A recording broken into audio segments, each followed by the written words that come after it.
How many of you have been members for less than 5 years? Quite a few. And so now this is a question I asked last year, and it worked, so I'm going to try it again. So who has a home or moved here from Ohio? OH. All right.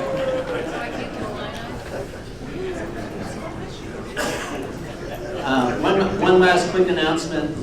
The 2024 SAPOA meeting starts promptly at 10:30 in this room. So we'll be finishing up around 10:05 so they can organize themselves for that meeting. So I now call the 2024 meeting of the Seabrook Island Club to order. The chair recognizes Secretary Patty Leibach for a report on the quorum. A quorum is required for us to do official business at this meeting. Madam Secretary. Good morning, everyone. So I have the pleasure of announcing that we've met the minimum requirements for a quorum. The 205, 887 members eligible to vote. I have to turn it on. No, that's fine. She's got the projector voice. I'm not checking this out. So I have the pleasure of announcing that we do have a quorum. Of the 205, 887 member votes eligible to be cast, no fewer than 102, 944,000 are present either in proxy, mail, or email. Therefore, the business of the meeting may commence. Thank you, Patty. Acting as parliamentarian for today's meeting is Mr. Frank McCann. Mr. McCann, do you accept the appointment? I do. Thank you very much. The agenda. Okay, here's the agenda. We're going to go fast through this and try to keep a pace. There's a lot of material to cover, and so we're going to get right on it. So Tom Peck Right here. is the first presenter from Seabrook Island Real Estate for a short, very short update on what's happening with property on the island. Thanks, Jim. Good morning, everyone. Nice to see you all here. Great number. Well, once again, Seabrook Island Real Estate listed and sold more properties, Seabrook Island properties, than all the other companies combined. So we ended up with being involved in about 60% of the transactions, either the listing or the selling side. We still have a little bit of an inventory problem. At least in some areas, particularly in lots. As you can see up here, we've got currently 60 homes under construction, 69, and there's another 40 homes in waiting to be approved. So that total number of undeveloped lots there, 242, does not reflect the 109 construction homes that will come out of that figure. So you can see we're getting close to build out. We have a total platted lots on Seabrook of 2587. This is kind of an interesting slide. You can look at 2020 and 2023, and what you'll notice is how close they are in numbers. And I like to think of this as kind of pre-COVID and post-COVID. So 21 and 22 were those a little bit of an abnormal COVID years. Market shares, just about everything mimicked 2020 as it did in 23. So basically what that's telling us is the market is cooling a little bit. Prices aren't quite as robust as they had been, but still very good. We're still selling properties for about 95, 96% of the asking price.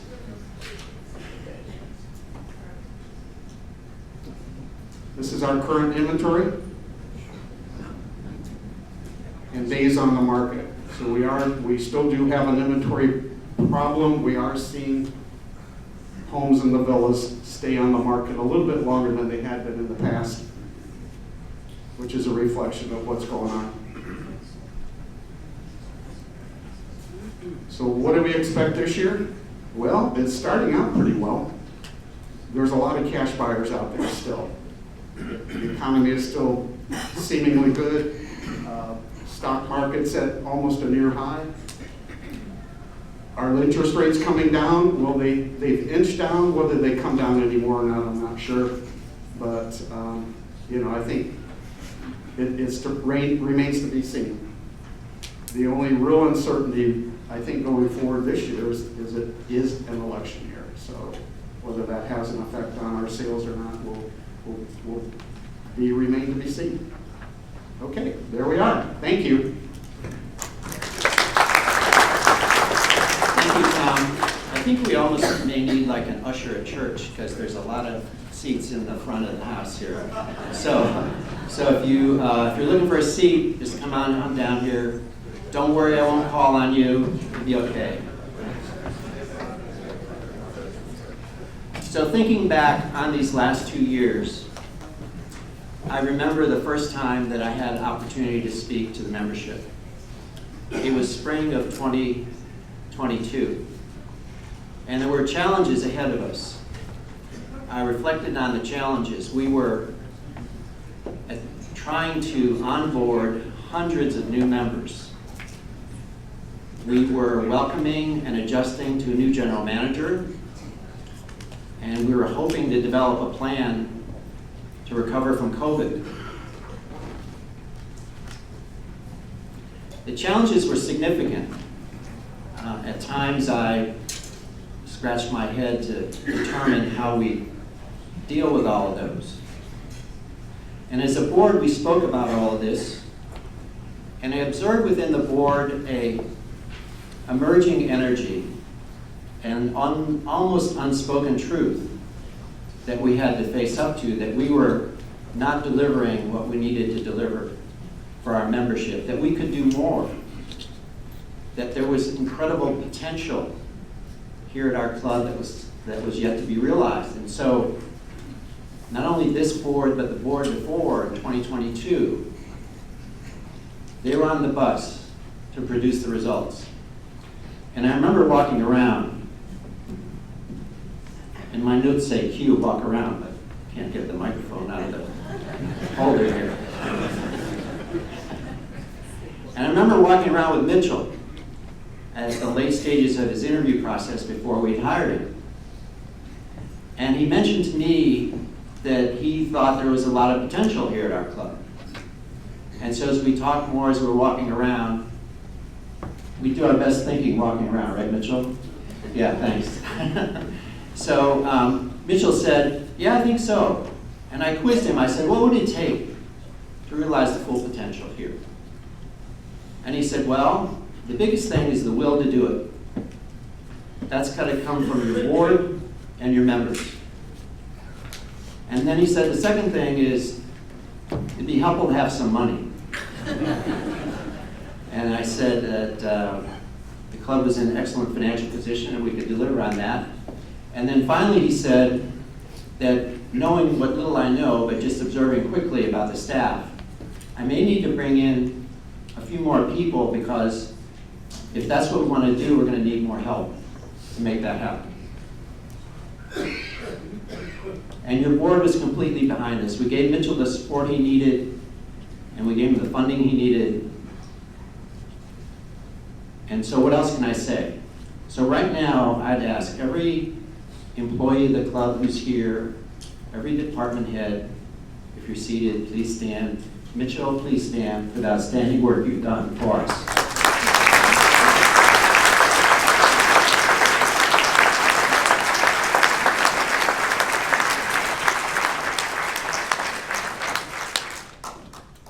So on the screen here, you'll see building a variety of things we took on. We had a long list. We developed this list at our off-site meetings and also at our board meetings and discussions with members. And while the board provided guidance and support, many of the achievements were driven by the management team. I don't have time to talk about all of these, but I will mention some that are particularly meaningful to me, at least. First is the expansion and renovation of racket sports. the irrigation replacement and bunker and bulkhead work at Crooked Oaks, the rebirth of Pelican's Nest. Pelican's Nest, now a venue that members love and is now positioned to be open virtually the entire year, any kind of weather. Numerous, for those of you who've been to Bistro Night, you know what I'm talking about. So, numerous pop-up events, themed dinners from Chef. And we took on the compensation challenge, and we upgraded compensation and benefits for our employees. And then finally, in our communication area, we were determined to increase the number of interactions with members. And so we held 18 coffee chats with members, which involved over 350 members. They gave us advice, criticism, suggestions, and they helped us with our work. So how many of you were at a coffee chat? Raise your hand. Excellent. Hopefully we'll be doing more of these next year.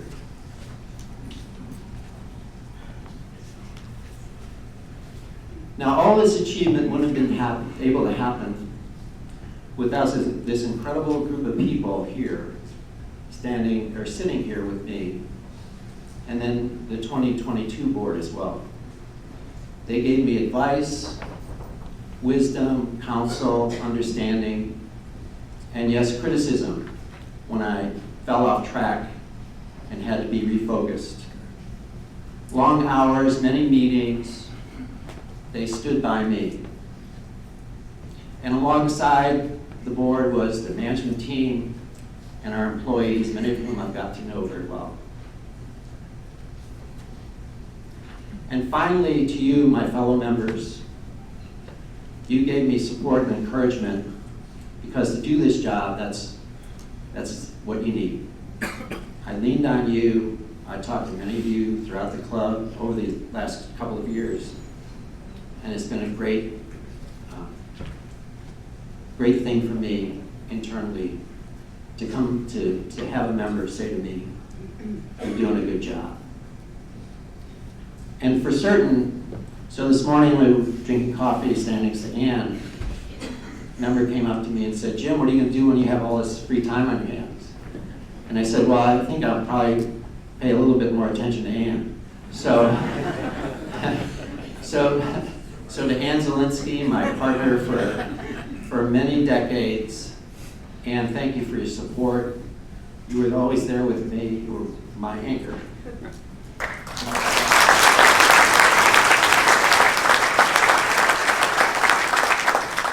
As I step aside today, we're pleased to deliver to you a club in excellent financial condition and a strong foundation for the future. I always tried my best. I ran full speed to the finish line. I think the club has a bright future. Let us all work together to get there.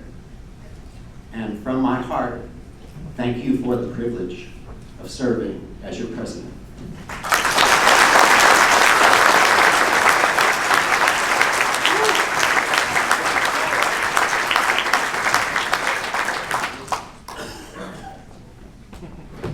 I don't know how to follow that and talk about numbers.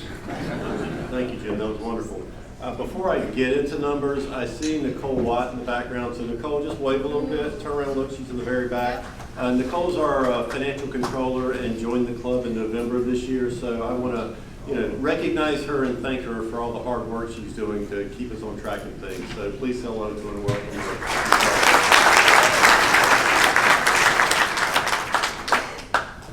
her. Okay, numbers. So for 2023, basically the bottom line is, revenues are up 10%, expenses are up 16%. When you look at the revenue side of it, if you'll recall, we had a 5% increase in dues across the board, but we also had a slight increase in the number of members, and we had quite a few upgrades.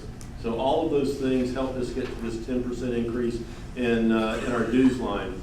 The amenities line, that is primarily driven by F&B.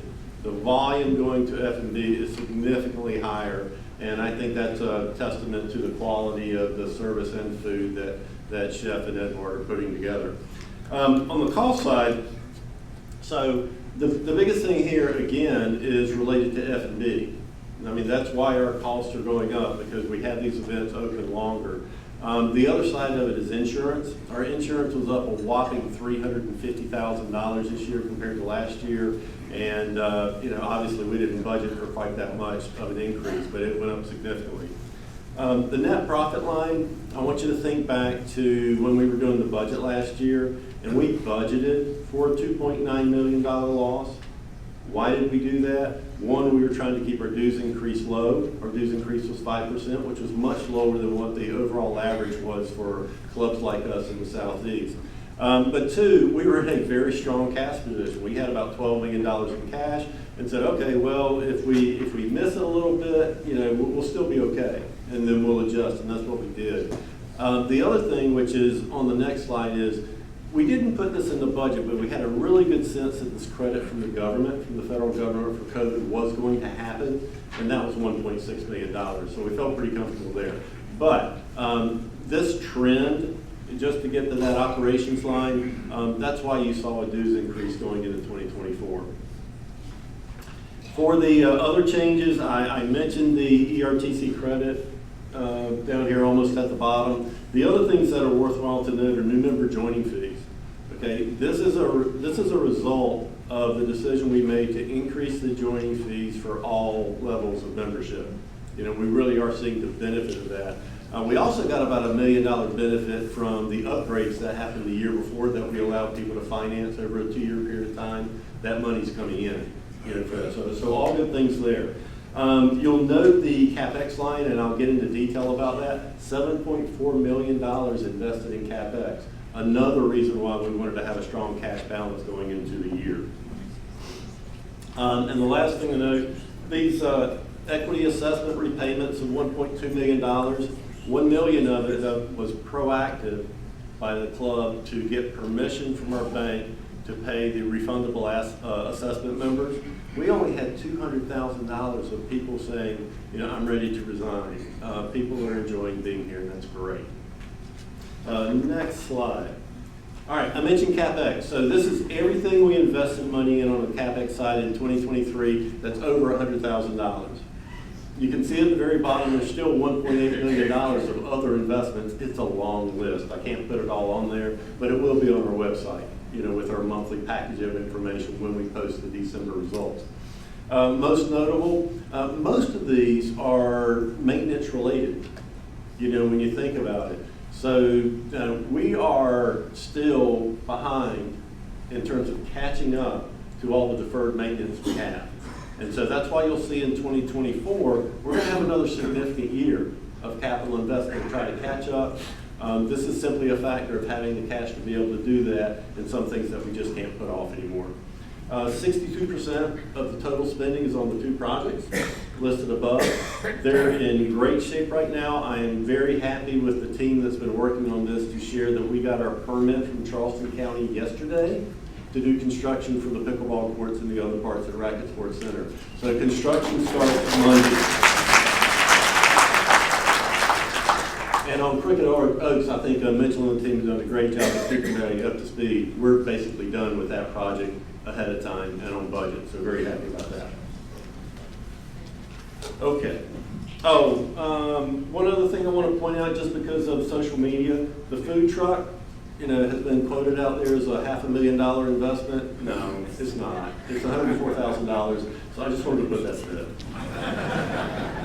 All right, next slide is on cash reserves. We haven't changed, okay? But I do want to make a comment that for us to have cash reserves of $5.7 million is really important, okay? And just think about that storm event.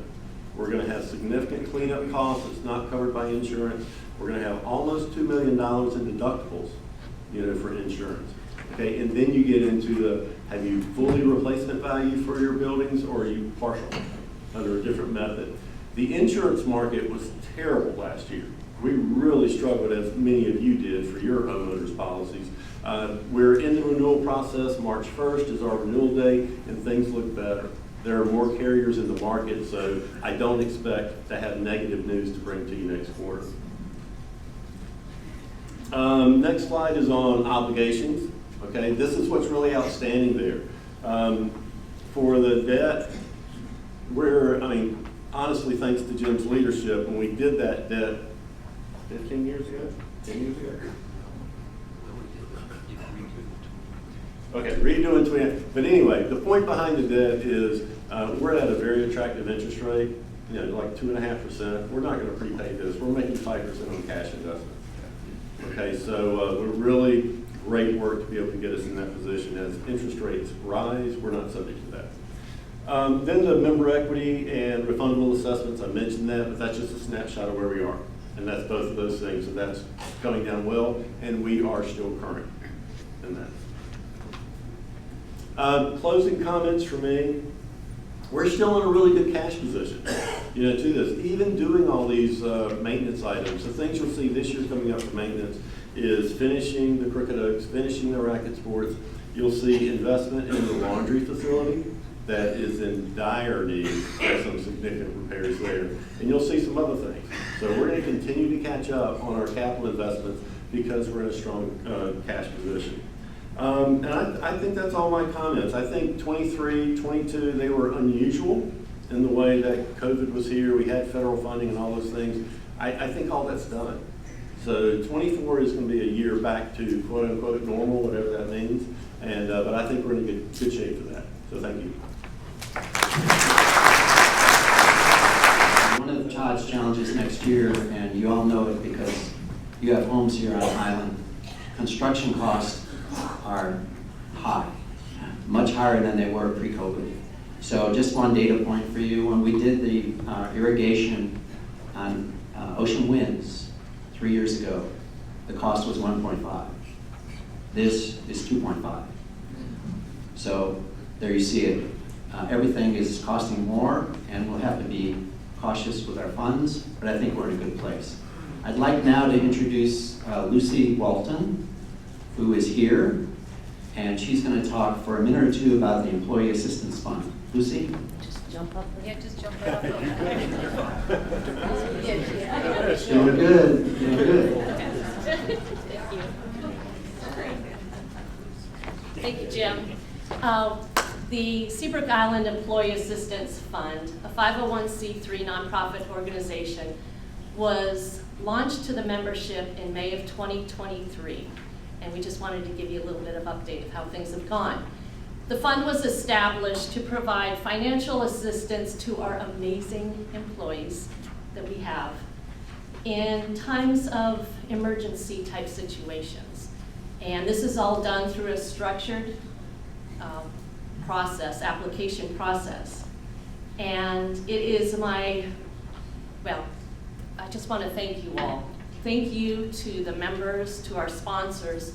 As a result of your generosity, we have raised $125,000 to date, which is incredible.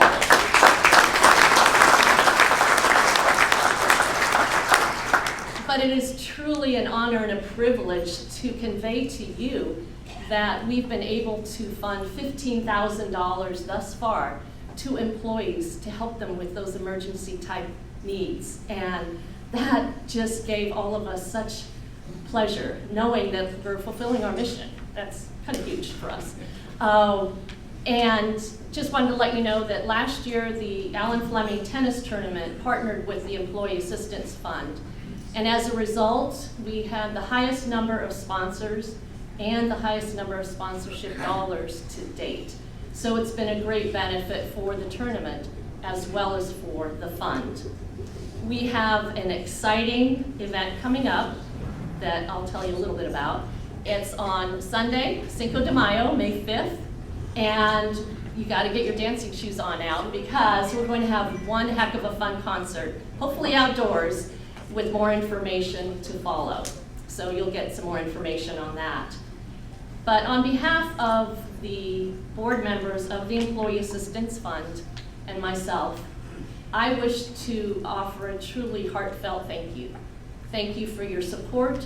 Thank you for opening your hearts and your desires to help others, because that's what it's all about for us. This is a great organization, and we're successful thanks to you. Thank you.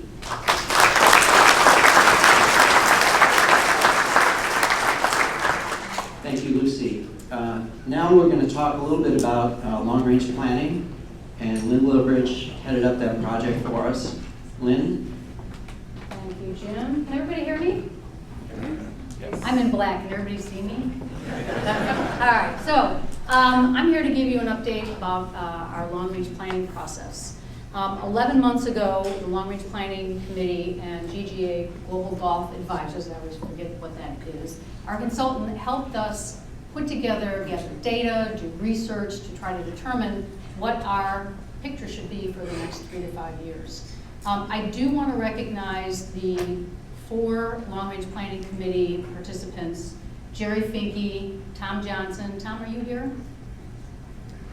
No, he's not here? Yes. Oh, there he is. Yeah, stand up, stand up. You guys did great work. Tom, Jerry, please stand up. Wait, you're not that short. Come on, stand up. Stand up. Ann Edwards, Ann, are you here? Ann's not here, and Jimmy Addison, I don't think he's here today. Thank you for all of your hard work. Thank you. So, did everybody get an email with the strategic plan link in it? Committed it to memory? You don't have any questions about it, right? All right, so we are going to have a couple of Q&A sessions, just like we did for the Q&A sessions for the bylaws, to give you a little bit more information, to answer some questions. I would say the development of the strategic plan is only the starting point. How many of you have ever been involved in your business life where you've created a strategic plan? Where does it usually go? In the garbage can in the drawer. So it's our responsibility as members of the Long Range Planning Committee and all the other committees involved to make sure that we keep that, we really kind of execute on that plan. So for those people who weren't in any of the other open member meetings, I just wanted to give you a little bit of a history in all the data that was gathered so that you can understand how much we actually looked at. So we did a membership analysis. Who are our members? How do they use the club? We did GGA provided a 148-page research report, which looked at demographics, comparables to other clubs in our relatively local area. They did a financial review and analysis. How do we spend our money, how revenues and expenses, and they actually put together a forecast model for us that we can use going forward. Focus groups, how many people were involved? 100 people involved in the focus groups. Good. We got some really great information and advice from you all. The survey report, 1,733 people responded to the survey. We were really, really thrilled with that kind of participation. Great information. That also is in a link on our website if you want to see the results of that. Brand analysis, how do we communicate who we are internally and externally? And finally, there was a review of our governance. So this is a lot of data to try to get your arms around it, to come up with some guiding principle or milestone. And so we took, as a Long-Range Planning Committee, we took all that information, and I'm going to share with you what our guiding light or measure is in terms of how we execute on this plan. We are trying to balance the value that you experience as a member with how much it costs to provide you. So all the decisions that we are going to be making is, do you think this is valuable? Are you willing to pay X for it? So you can see that it's incredibly important to have all the membership involved in making these decisions. It's not just members, it's guests and members. Rental guests play a really big part in how we operate our island. Come on. Oh, there we go. Oh, sorry. All right, so what does it cost for us to actually provide these amenities? All of our committees will be responsible for taking the strategic plan and incorporating that in goals for each of the committees. Golf and greens, racket sports, membership, because we want to make sure that all the work we've done so far translates into actual action steps that will be executed by our committees, or the suggestions and advisory. So a lot of people say, well, where's the beef? What are you guys going to do? Because strategic plans have been created before, yes? Okay? So a couple of things that stood out to us and that we've actually started taking some action on.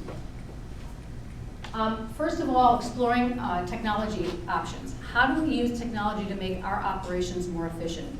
How do we use technology to make a reservation at one of our restaurants easily? So all of those things are being explored. We have a small group of members who have a deep technology background, spent their whole careers doing this. And they're talking to department heads to find out what each department head looks at for an improvement in technology. So be prepared to hear some options. Secondly, demonstrating collaboration with the town and SEPOA. We've already had meetings with the leadership of both of those groups, or all three of these groups, to make sure that we're in sync. It doesn't make any sense to me to have 3 different strategic plans or a kind of just strategic thought and not talk to each other, because everybody here is a property owner. So how do we make sure we collaborate? One of the good examples of collaboration is really focused on beach preservation. Anybody worried about our beach? Okay, so on January 25th, leaders of SEPOA, the town, and the club got together and heard a presentation from a group called Coastal Science and Engineering. Are y'all familiar with who they are? Yes. For those of you who have been here for a long time, they've been working with us on our beaches for the last 40 years.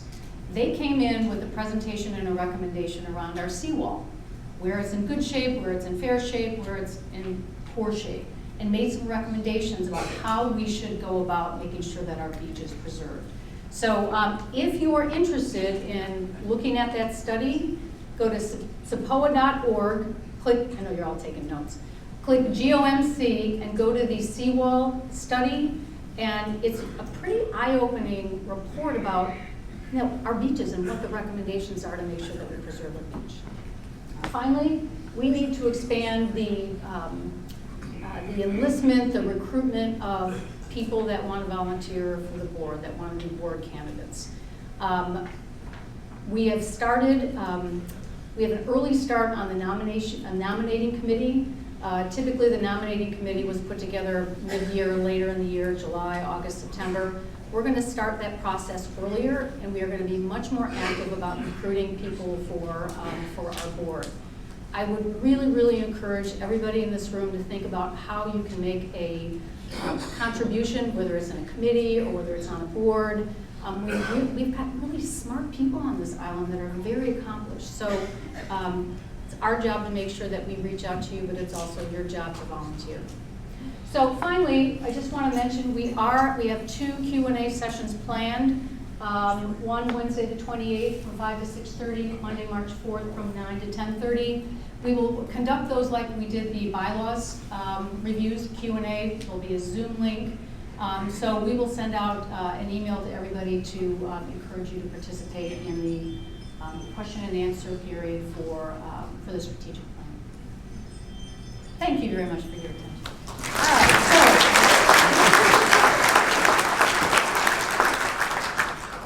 Thank you, Lynn. We have 2 other important people to recognize, and Mitchell is going to do that right now. Perfect. Good morning, everybody. I have the pleasure to kind of celebrate 2 really special people, but before I do that, I want you all to understand, and I know Jim's already done that, you've got some department heads here and back here and other employees who really put their heart and soul into the day-to-day. I can certainly thank them. They're challenged weekly. We have a weekly meeting where we go and we try to figure out how do we make things better, and that's really what we're focused on all the time. So you'll hear that word a lot. You'll hear a lot of things. You've seen what's happened. This team together has completed over 70 projects this year. That's across the board in all departments, and that's in addition to handling the day-to-day business. That's really going to be, can't hear me back there. Can't hear you. Sorry about that. So again, just want to celebrate this group, the department heads, the employee partners that we have here. They really do a tremendous job. They're the reasons why we can have a manager of the year and an employee of the year. They are constantly challenged with new and exciting projects and things to do, and how do we make things better. So please, a little round of applause for all the employees that are here today.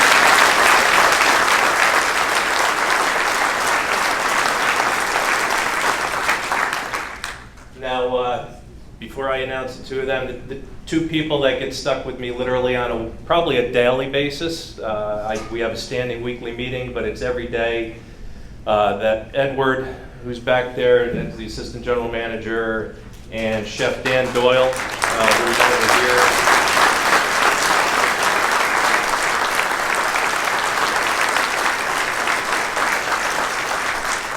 And then Anna, who's back there, she sits in with us. She has a very good creative marketing mind. We literally challenge each other daily of what we can do to pivot and add things and do things different. So from your Tuesday night supper club series to the theme dinners to bistro on the water to keeping the Pelican's Nest open year round, it's because of these guys. They make a huge difference. So, the manager and employee of the year, it comes as no surprise to me that they came out of Chef Dan's department. If you didn't have the privilege, Christine, are you here? Where are you? Christine? She's probably upstairs working. She's incredible. You know, if you just think about the cider donuts, that's enough to make anybody smile. That she just has that kind of passion. And Sarah, who is her right-hand person, those two collaborate on so many incredible dessert options out there. So if you've been with us for Valentine's Day, if you've been with us for Easter, or any of the other buffets you have, what she's done for Silga and, you know, theming a lot of the things that they have, it's just incredible what they accomplish on a daily basis. So, boy, I wish she was here that we could thank her. I thought she was too. Anyway, please, if you see her around, please thank her, congratulate her, as well as Sarah. They really do an absolutely incredible job. And I think Chef Dan and I are both excited as well because we're slowly moving them over into what was a warming kitchen in Ocean Terrace, and we're going to turn it into a pastry kitchen. So more to come out of that. It's going to be a lot of fun. Thank you.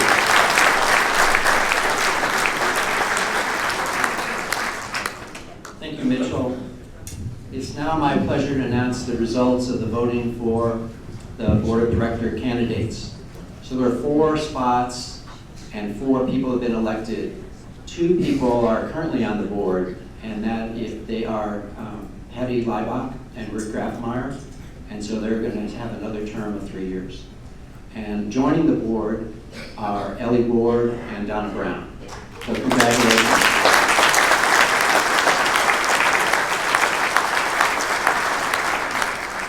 And so now all of you who voted in the bylaws, we have the results, and Patty Leibach will read the results.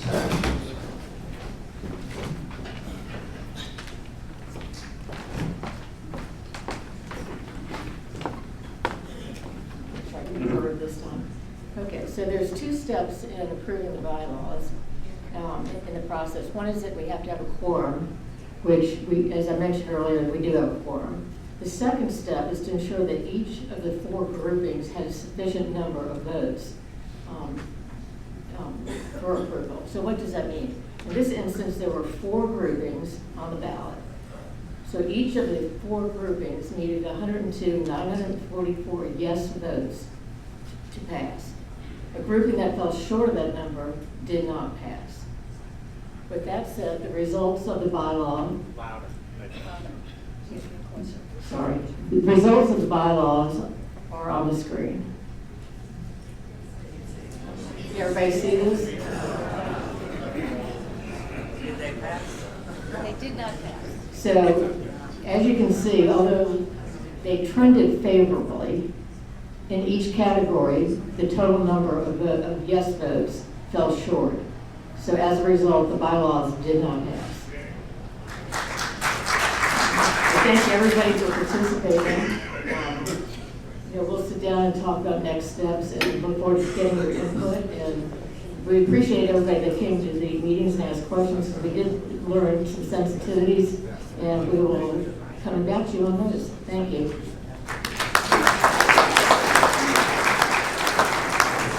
So one last comment on the bylaws. So most of the votes that came in, just looking at this quickly, of the votes that were cast, roughly 70% favored adopting the bylaws. But the problem was we only had like 54% of the people vote. So 46% of members didn't vote, and that's effectively a no vote.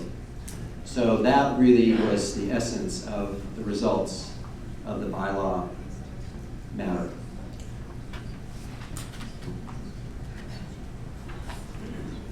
I think now it's up to you, Lynn. Okay, cool.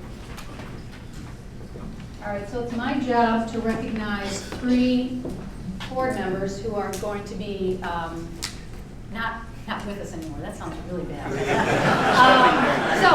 Let me go to, this is on too, right?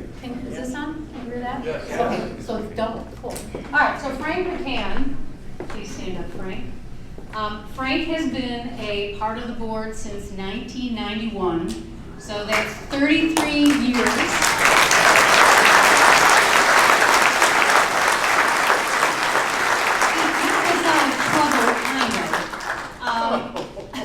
So my question to the group is, who was one of the most popular rock bands in 1991? The Beatles. The Beatles. Do you know? Yeah, I don't know. I was too busy here. Nirvana, which is kind of interesting. Anyway, so Frank was very, very helpful in helping us navigate contracts, employee issues, all of the things that the board was faced with. So we really want to say thank you. He also was very instrumental at connecting us in the legal Charleston community. So there are many parts of the laws we all know. Some he wasn't expert in, but based on his reputation in the Charleston area, he was able to connect us with all those folks that could really help us with some of the issues we were faced with. So Frank, thank you very much. Official plaque. Ethan goes back. Wow. Wow, that's really nice. A suitcase. A suitcase, yeah. The second board member who has completed his 6th year on the board, Jeff Ward. And he still looks okay, right? So I did a little research. Jeff and I have served on the board for 2 years together. But he, in his 6 years, has done a ton of stuff. He's been treasurer, he's been VP, he's been chair of Golf and Greens, chair of House and Social. I joked with him the other day and I said the only one you haven't participated in is the equestrian committee, but there's still time. You can still volunteer for the committee. But the most important contribution, and I think you'll all agree with me on this, Jeff was the energy behind our soft serve ice cream in Oscar Cafe.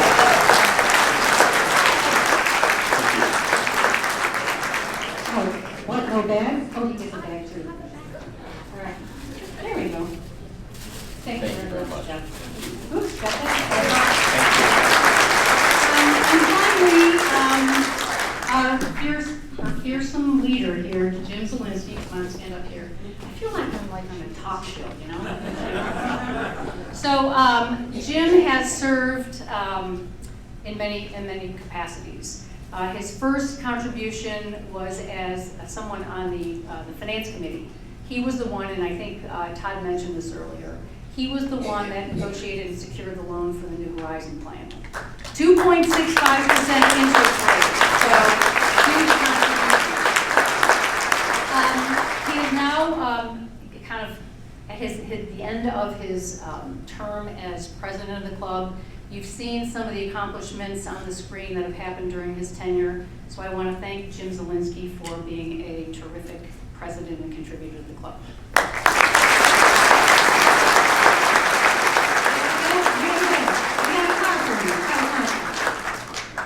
Great. Thank you very much, Jim. Appreciate it. Now I'm turning this over to back to Jim.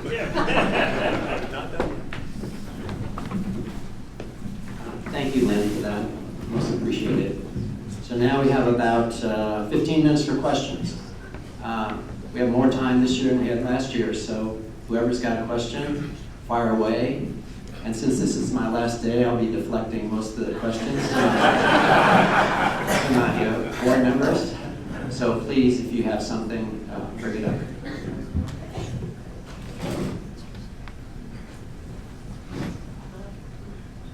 So if you just state your name and how long you've been a member, then fire away. Bill Sachs, since 2017. First of all, I'd like to thank Missy Whitmore for spending the amount of time she spent with me on the bylaw changes. I noticed in the recent volunteer forms that there was no volunteer form for a bylaws committee. And I'm just saying to the board, I think there's good reasons that those bylaws failed, because there were provisions in there that were not membership provisions, they were board provisions. And I would like to volunteer to serve on the bylaws committee, because I think we need one. So speaking of committee volunteers, you probably have seen requests to reach out to all of you to participate. So I hope you can sign up. If you haven't signed up, grab one of the directors who's here and just tell them you're interested, and they'll make a note of it. And so that committee selection process will unfold over the next, 2 or 3 weeks, I think. And then we'll have our committee set for the year, and then we'll be ready to go. So any next question, please? Not a question, just a comment. I'm Kobe Vandergraaf, and I've been a member here forever. And I think the only person who's been around as long as I have is Frank McCann, and he did a great job, and we sure all appreciate that very much. All right, Bob Fisk, member since 1998. All right. I think the real estate division, has learned a lot about the insurance issues that we have on the island. And I think it would be very good to have them share some of their experiences, because many of us are now getting our notices of rejection from our insurance carriers. And it's kind of a mysterious path that you have to follow. And generally, you only have about 30 days to do it. So anything they could share with us and help us in that process would be appreciated. I think it was last fall, Tom and Jen Cook, who are heading up our real estate effort now, put a little seminar together about insurance. And so we had probably 100, 150 people attend. It's timely that they dust that presentation off and do it again, because now is sort of renewal time. So good suggestion, thank you very much. Alan Glenn, been on the island since May of 2021. Question on the member-only section of the pool. What is the updated status on the damages, and when will it reopen? Will it reopen for the season? And how do we prevent with the gate, where it's used as a thoroughfare for anybody going through there, and it's supposed to be strictly for members only? That's my question. Okay, first I do want to say that Sean is here somewhere, hopefully John's here somewhere. The two of them and their teams have done an absolutely incredible job getting Ocean Terrace back to where it needs to be. The brick area and even the rebar that was in the sand there all got ripped away.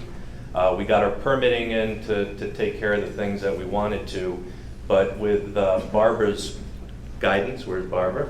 Thank you. We actually put in a deeper wall there, so if a new storm does come through, it's not going to have the same impact that it had this time. It is pretty much, Sean, 100% now, ready to? We got a wedding coming up. That was our target date next week, so it should be up and back in about a week and a half at the most. If you do go over there, that back gate is being taken out over the next 2 weeks. We're just waiting for the fence company to come in, because it's custom fencing that we have there. So that will be blocked off. You won't be able to get in from the back gate anymore. You'll have to come with your amenity card. You'll have to come through Ocean Terrace. We've also captured more of the beach. So now you're going to have a larger members-only beach area, members-only area with a concrete pad with chairs and tables out there. So again, the theme last year and this year again is +1. What can we do a little bit better? That's a little bit better from an Ocean Terrace perspective, so we hope to have more fun with the members there. But so to answer your question, that gate is coming away. There won't be, the only access anybody will have is either through Ocean Terrace or from the pool into that area. That will be the only thing, and we will be fully operational within about a week and a half.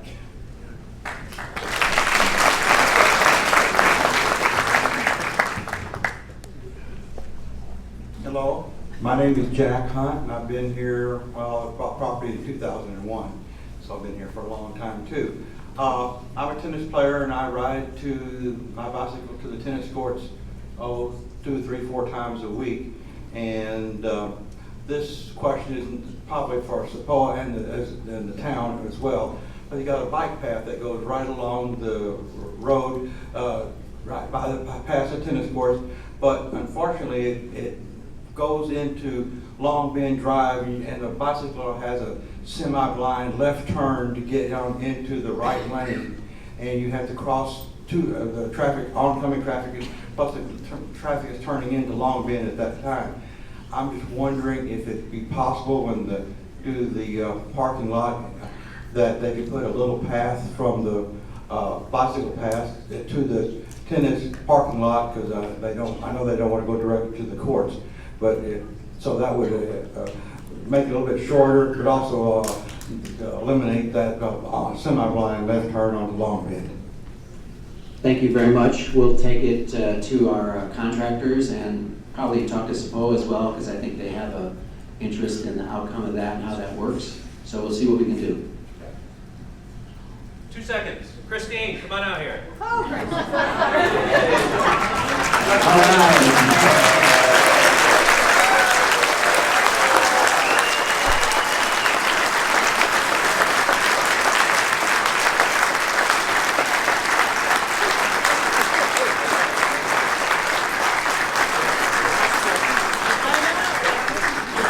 Thank you all very much. I'm so honored to be here, and I really appreciate your gratitude, and it's just been a wonderful year for me. I've been here about 14 months now, so, I didn't expect that. Thank you so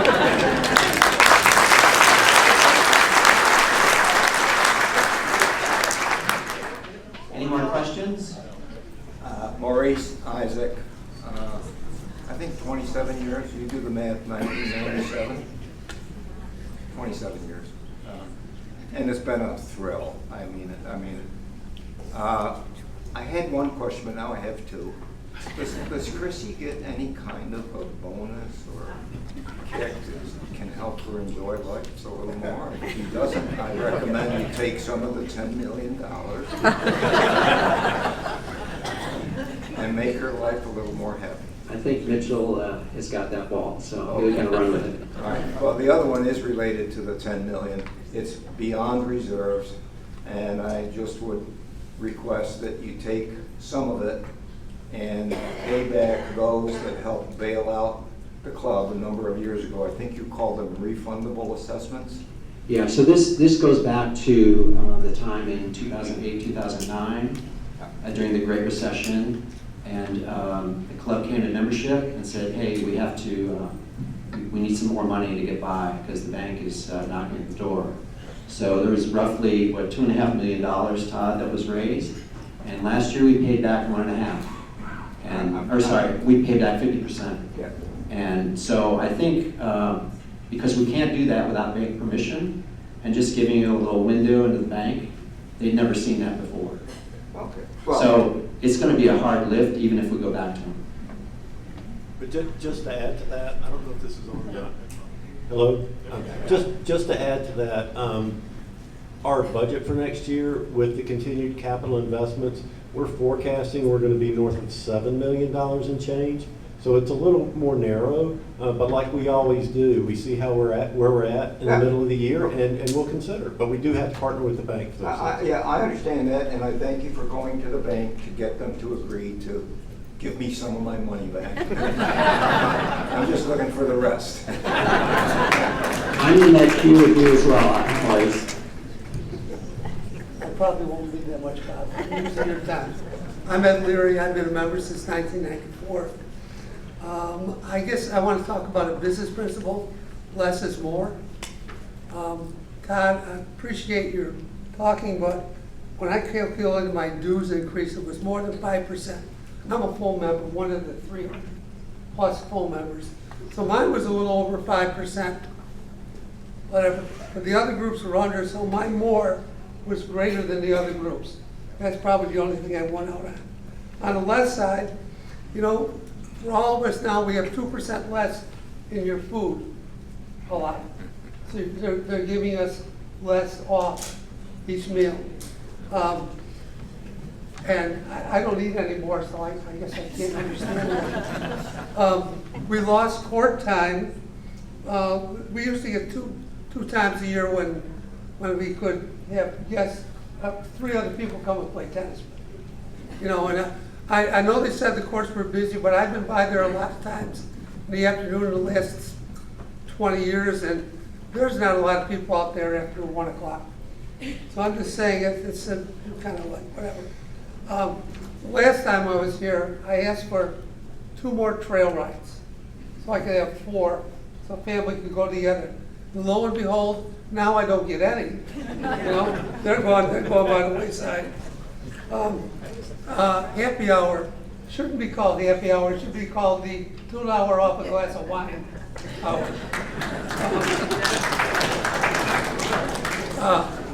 And for your community members, I'm sorry that the golf balls are not available before 1 o'clock for you, but, you know, anyway, full members, as a full member, I calculated that I'm paying probably $8,000 more than now a community member is. So, and the last thing was, somebody came to me and said, hey, I just joined, I paid $70,000 on the day that the New Year's Eve party came out to sign up. I played golf in the morning, went to sign up in the afternoon, and everything had filled out in 3 minutes. So I couldn't go, and I just paid $70,000. I think we got to do something about that. But I think, you know, it's nice we got all this money, but you're kind of nickeling and diming us to death on stuff. Only my feeling.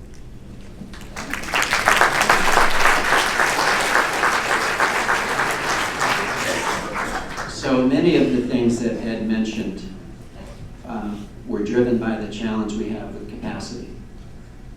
We have a lot of people here. We have, what, how many more members in the last 3 years, Christine? Maybe 500 or 600 times 2, husband and wife, spouse, partner, whatever, 1,200 more people. The range is crowded. The tennis courts are crowded. You could play in the afternoon. Equestrian is crowded. They don't have a big team over there. They're busy all the time. So it's difficult. We have a limited amount of space, and we did what we thought we needed to do to enable people to enjoy the club within the constraints we have. That's the best we can do. The constraints are serious, but that's how it came out. Any more questions? All right on time. It's 10 a.m. The 2024 annual meeting of Seabrook Island Club is adjourned.